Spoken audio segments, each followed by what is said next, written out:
Hello there you guys, welcome to one of my videos. John Murtough, our new director of football, has 3 transfer priorities. That is Paul Pogba's future needs addressing, the Jaden Sancho transfer saga, and a centre-back to go alongside Harry Maguire.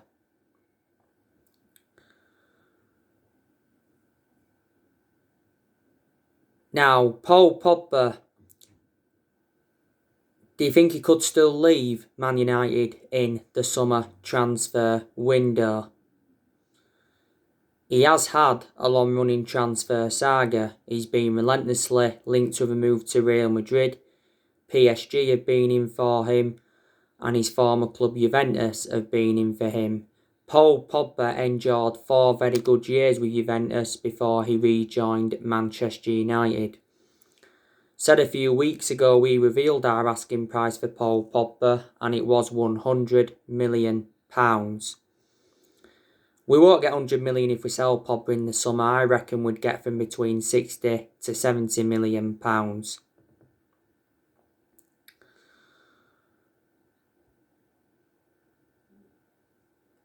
Now, there was narratives coming out the other week saying that Paul Pogba was open to staying at Manchester United after making a transfer U-turn, and he's willing to discuss a new contract.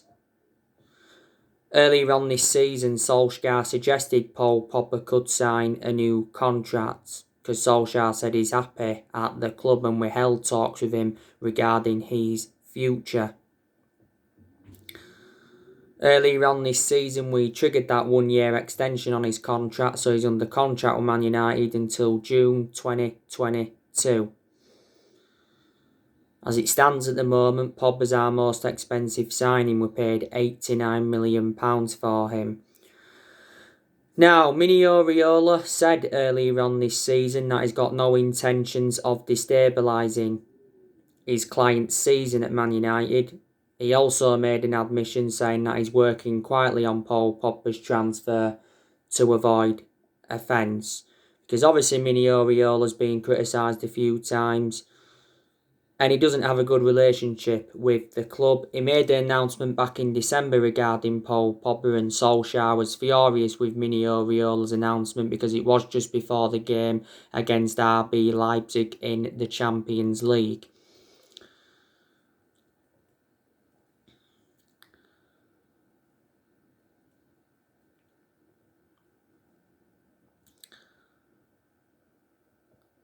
At the moment, Pogba is out with a thigh injury. The last game he played was the 3-3 draw with Everton. And you can say he has been a big miss because we do lack quality in that midfield without Paul Pogba. Too defensive without him. Earlier on this season he had an ankle injury, and he was out for the vast majority of last season with an ankle injury. So he's sustained a few injuries now at Man United. Not so long ago, Solskjaer set a new return date for Paul Pogba. He's hopeful that he will be back before the March international break.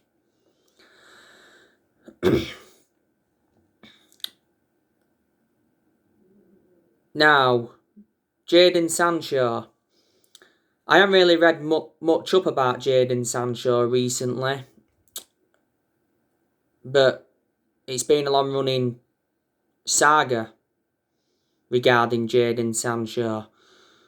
Now, narrative said the other week we was preparing a £50 million bid for Sancho.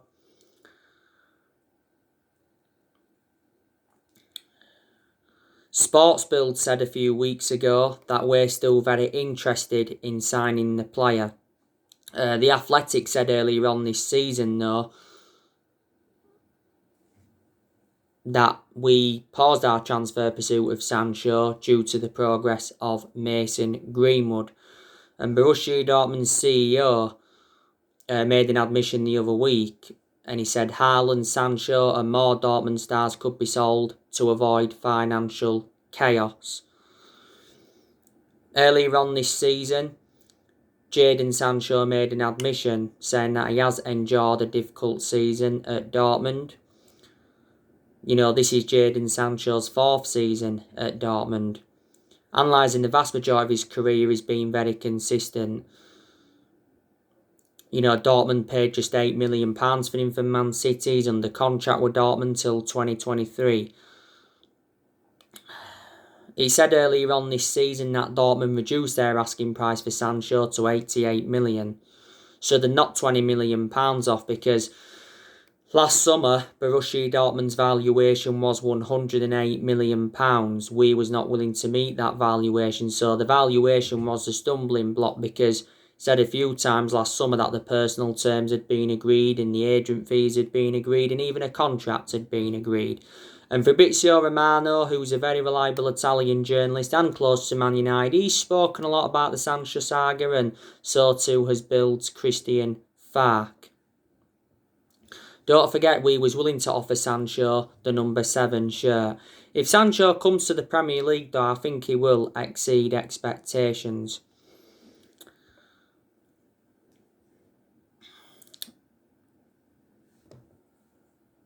Honestly, I think if Sancho came to Man United, he would complement our team. He really, really would. Most of the time, he plays as a right winger, but you can actually put him centrally. Chelsea and Liverpool have also been in for him before. Now, definitely a new centre-half is a priority for Man United. We need someone to go alongside Harry Maguire in our back line, because obviously we've got Eric Bailly. That is a good centre-half, and he's done well in the games he's played in this season, but he is too injury-prone. So in that aspect, he is a liability. And obviously you've got Victor Lindelof. That's too inconsistent. Lindelof and Harry Maguire don't complement each other in our back line. Victor Lindelof, he did well against Man City, but then performances have got to persist. You can't only do it for one game. We've obviously got Phil Jones, that's still at the club, but I'm expecting him to leave in the summer. I'm surprised he didn't leave in January, but Solskjaer said he's going to be given a second chance. Axel Tuanzebe, we've got him. He can also play as a centre-half. I think there's been narratives of him possibly going out on loan because Tuanzebe doesn't get in R11. And yeah, like I said, there has been some centre-halves on our agenda. Jules Koundé from Sevilla now, he's been one centre-half on our agenda. There's also been narratives coming out regarding Rafael Varane. He says Real Madrid are prepared to sell Rafael Varane to Man United in the summer. Back in 2018, Woodward was prepared to sanction a £100 million move for Rafael Varane. Apparently now he's valued at around £61 million. The AS said a few weeks ago that talks over extending Rafael Varane's deal have not settled. I can assure I would take Rafael Varane at Man United. He's a world-class centre-half. He's highly experienced. He's 27 years of age. Hasn't played in the Premier League as yet, but if he comes to the Premier League, I think he will exceed expectations. Rafael Varane has been a long-serving player at Real Madrid. He's been with them 10 years. He's made over 300 appearances. He's won 18 major honours. Real Madrid paid €10 million for Rafael Varane from Lens back in 2011.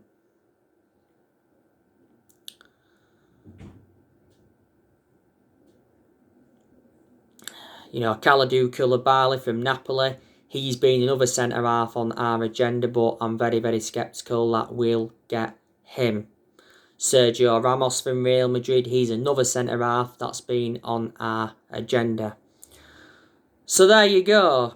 But I am delighted with Man United finally appointing a director of football in, because we'd been in search for a director of football for a long time. But yeah, John Murtough, I think he's going to do well.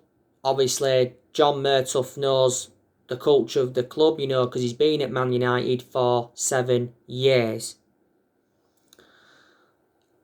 And I said, we needed a director of football in because that's one of the structural changes that we need at the club. But now we've got winning, I can assure that Solskjaer will get the backing that he deserves. Because quite frankly, the board have not backed Ole Gunnar Solskjaer enough so far in the transfer windows he's endured. Solskjaer has endured 4 transfer windows as permanent Man United manager. And he has spent around £260 million. He's recommended some good players into the club. But as yet, he hasn't got all the players that he wanted to recommend in. I think that's going to change in the summer. But Woodward has come out several times to show his support for Ollie, and he did say towards the end of last year he will back him with a long-term plan centred around summer transfer windows. And even when we was enjoying them really bad periods, Woodward came out and assured that Solskjaer's job was safe. Because like I've said before, our board have got a soft stance on Ollie. I'm also delighted that Darren Fletcher is the technical director. Solskjaer reacted to, John Murtough being the new director of football and Darren Fletcher being the technical director. I think he's very, very happy for the duo. And Darren Fletcher knows the club inside out because he was a Man United player for like 20 years. But like I say, this year's summer transfer window is the biggest in Ole Gunnar Solskjaer's managerial career. I'm expecting us to make around 3 or 4 signings in the summer. Not so long ago, Solskjaer sent a transfer message to Man United fans saying we won't be very active in the summer market due to the coronavirus pandemic. Solskjaer did say he's only interested in bringing in players that will be a perfect fit for the club.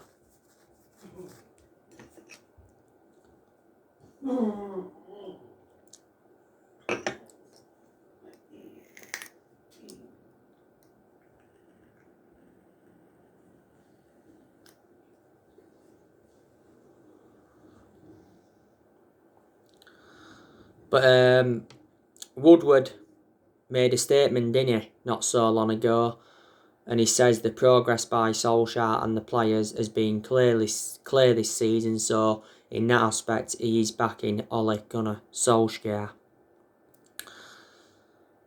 We are obviously going to sell players in the summer, so in that aspect we'll generate money and it will help us with our rebuilding process.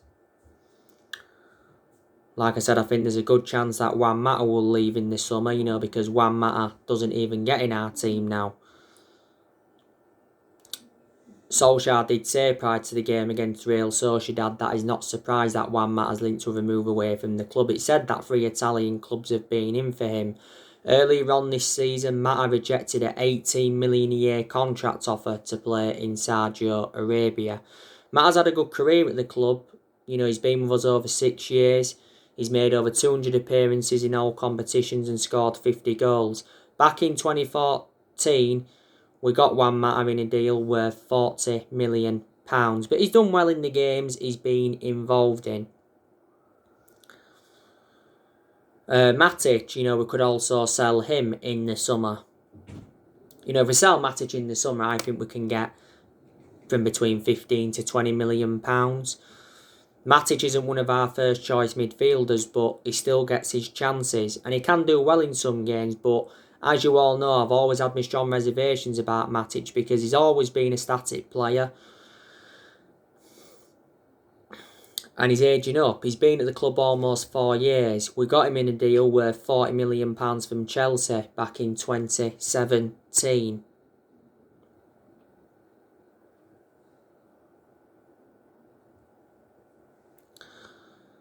Like I said, I'm expecting Phil Jones to leave this year. Sergio Romero, he's another one I'm expecting to leave because I think he's now our 3rd choice goalkeeper.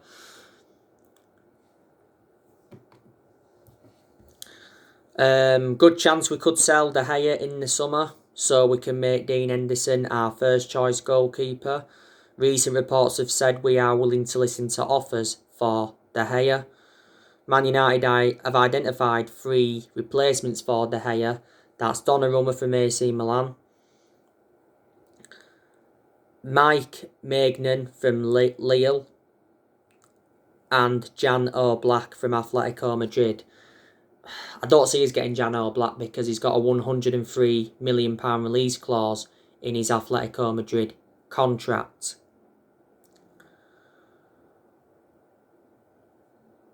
The Sun said not so long ago that PSG want De Gea because Pochettino is looking for a number one to replace Keylor Navas. De Gea's got 2 years left on his current contract and he's on £375,000 a week. He's obviously not available at the moment due to personal reasons. Earlier on this season, Solskjaer warned De Gea that his number one jersey is under threat. But we sell him in the summer. I think we can get from between 50 to 60 million. You know, this is De Gea's 10th season at Man United, so he has been a long servant. A few years ago, he was regarded as the best goalkeeper in the world, but in the last couple of years, he's made calamitous mistakes, so reflecting on that, he's become a liability. I said there's a good chance he will go back to Spain. But I think we should put Dean Henderson as our number one. You know, Dean Henderson is now reliable enough to become our number one because he's done well in the games he's played in this season and he did endure 2 successful loans with Sheffield United. Dean Henderson's going to get a run of games now anyway because De Gea is not available, like I said, due to personal reasons. But Solskjaer has been facing a goalkeeping dilemma.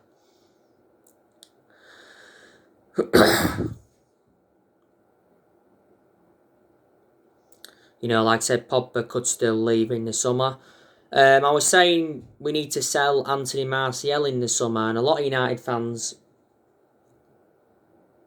have been saying the exact same thing. But Martial, to his credit, put a very, very good performance out against Man City. Had 2 fantastic chances in that game, should have converted at least one of them. But, you know, if them performances can persist, then I'll change my perception on Martial and say, no, don't sell him in the summer. Keep him potentially past the summer. But yeah, you know, Solskjaer's come out and said that he's been impressed with Anthony Martial's work rate and he's backed him to rediscover his form. You know, Martial was good last season and he was good in his debut season under Louis van Gaal. Martial's been at the club now over 5 years. I think it was last season Solskjaer gave him that number 9 shirt. Now, you know the news on Edinson Cavani. Solskjaer has said that Edinson Cavani's future has not been decided. And Edinson Cavani's come out and said he's proud to wear a Man United shirt. His father has been talking, saying that Edinson Cavani is unhappy at the club and he's not comfortable in England. And he said his father that he wants to leave. Now, reports in Argentina recently said that Cavani's decided to leave Man United after just a season. He will reject the contract extension and apparently he said he wants to join Boca Juniors on a 3-year contract and he's willing to take a pay cut. Cavani is obviously out with injury at the moment. Solskjaer's confirmed he won't be involved in the game against AC Milan tomorrow. Earlier on this season, he said Cavani wanted to stay at Man United beyond this season and Solskjaer said he was set for contract extension talks. We got Cavani on a free transfer last summer. He signed a 1-year contract with Man United with an option of a 2nd year. But like I said, he's made a fantastic impact since he has come in. And you know the news on Bruno Fernandez. Bruno Fernandez is refusing to sign a new contract.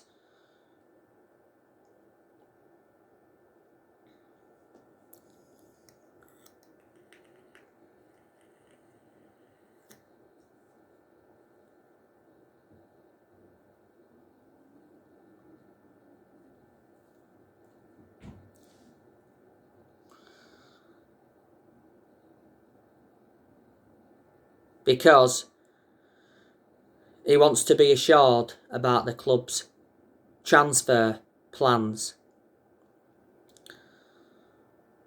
He says we're willing to double Bruno Fernandez's wages to £200,000 a week.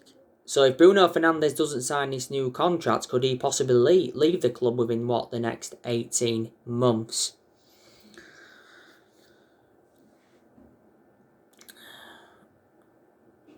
But like I say, Ole Gunnar Solskjaer, I'm expecting him to sign a new contract because reflecting on what Woodward come out and said recently, Solskjaer's here to stay, and apparently Man United are set to hand him a new 3-year contract.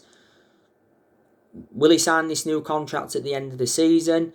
Earlier on this season, Ole Gunnar Solskjaer admitted that nobody spoke to him regarding the new contract, but it said we'll wait until the end of the season to begin contract talks with Solskjaer. You know, Ole is into the final 18 months of his current contract. Does he deserve a new contract? Some Man United fans will say yes, some Man United fans will say no, because there is some Man United fans that are Ole Gunnar Solskjaer out. Maybe there's still some Man United fans that are Ole Gunnar Solskjaer in. Like I've said, I don't think he's a long-term manager for Man United, but I think he does deserve at least another season at the football club.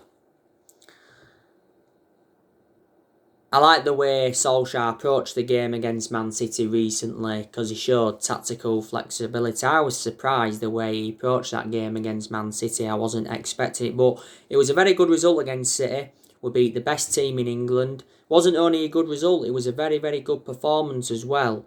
You know, first big team we've beaten in the league this season. You know, we ended Man City's 21 match winning run, and we're now unbeaten in our last 22 Premier League away games. But we needed that win against City because prior to the game against City, we'd drawn 0-0 in our last 3 games.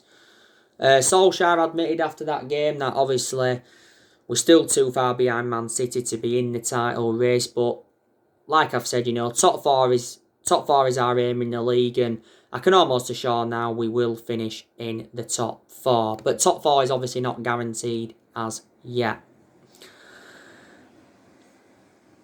Like I said, Solskjaer needs to win a trophy at Man United to take a lot more pressure off him and to avoid the sack. And, you know, the FA Cup is a chance of a trophy, and the Europa League is a chance of a trophy. You know, Solskjaer's not yet won a trophy as Man United manager, and we haven't won a trophy since 2017, and a club of our stature need to be winning trophies.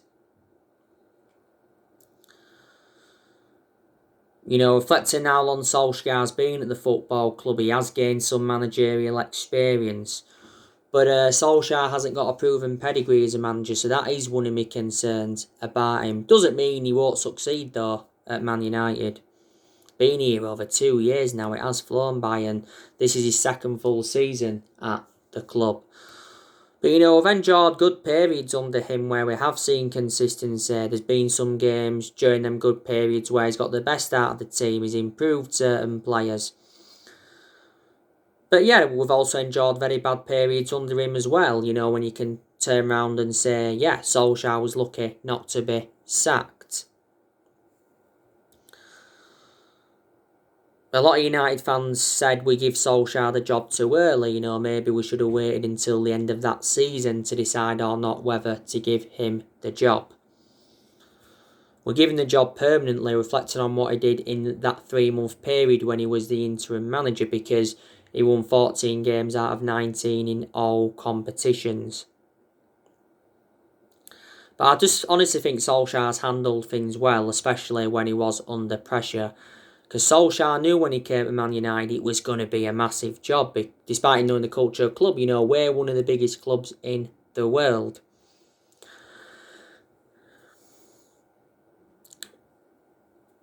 But we have got to credit Ole Gunnar Solskjaer in quite a few aspects. You know, we're second in the Premier League. At one point, he got us top of the Premier League for the first time in 7.5 years, was it, or 8 years? You know, Our away record's good. You know, he's got us to the FA Cup quarter-finals, got us to the Europa League last 16, did very, very well last season in his first full season at the club, guided us to 3 semi-finals, got us qualification for the Champions League and got us third. You know, he's got rid of a hell of a lot of players since he got recommended in Solskjaer. And he has made good signings. So he does deserve credit for that. And like I've said, you know, we have got good players and, you know, there's players that are really, really improving. You know, Dean Henderson's doing really well. He's the foreseeable future for Man United. You know, he's got a lot of development in him. Luke Shaw has been our player of the season by far. Been very impressed with him. Eric Bailly's done well in the games he's played in. You know, Harry Maguire has impressed me in some of the games. He's been disappointing in others. And Wan-Bissaka, he's impressed me in some games where he's actually showed some attacking intent. But there's been some games where he's lacked that attacking intent. He needs to show more though, doesn't he? You know, Fred, aspects of his game are improving. Well, he's getting the best out of Paul Pogba before he sustained that thigh injury. Donny van de Beek's a good player, but the problem is we don't play him enough. That's the problem. He's actually out with injury at the moment. Bruno Fernandez, you know, he's made a difference since he's come in. You know, Mason Greenwood's been very, very good since he broke into our first team squad. You know, Rashford's a very, very good player, but he can have his bad period. You know, Cavani's made a fantastic impact since he's come in.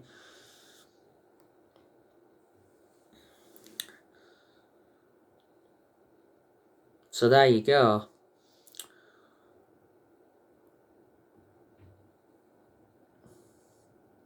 I think mistakes have been made in the last, 7.5, 8 years. That's why we haven't been as consistent as we'd love to be.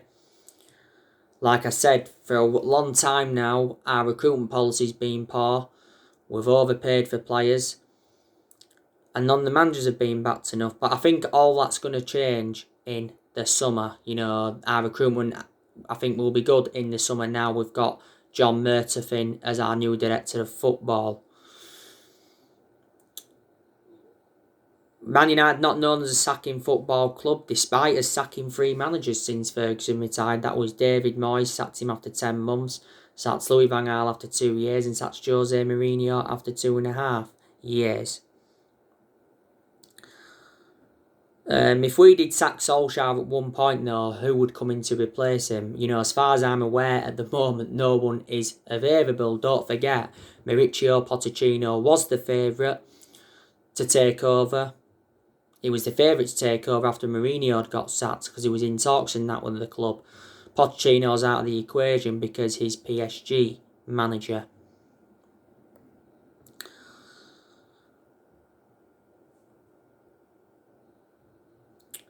But yeah, big game tomorrow evening against AC Milan. I'm really, really looking forward to it, to be honest with you. You know, this will be the 11th meeting between Man United and AC Milan because we have played them on 10 occasions. There has been 5 wins apiece.